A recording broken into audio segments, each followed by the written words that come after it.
hai lang mở hai lang cái hiến hai lang hai cho rồi ngồi con ngồi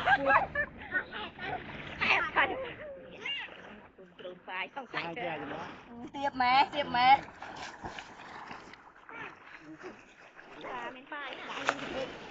cái vô trâu tôi thở vậy cái vô trâu tôi thở vậy cô bé mi vô trâu tôi thở vậy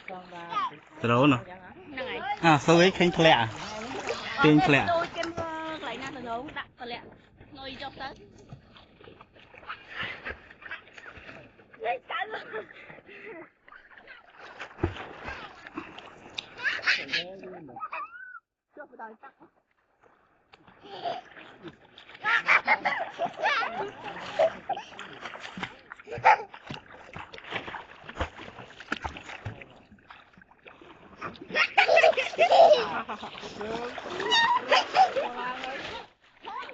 bắt tay nữa nghe bắt tay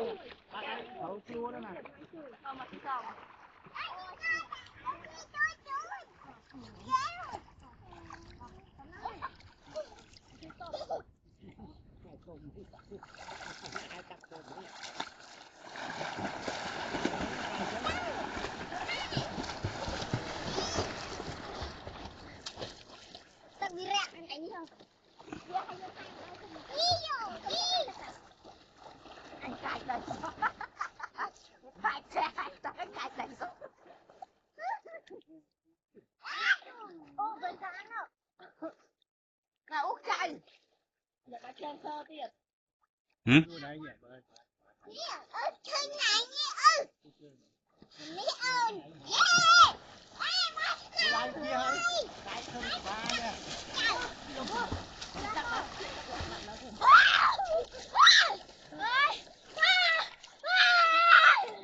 mà xuống lên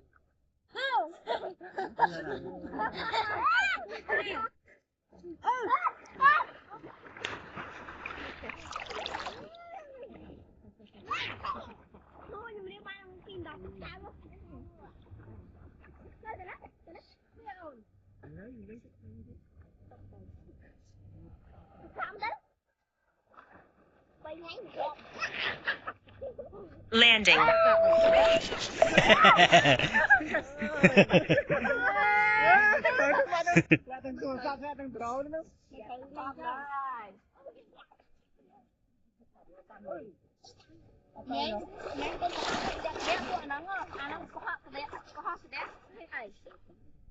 Bà này còn bị làm phép du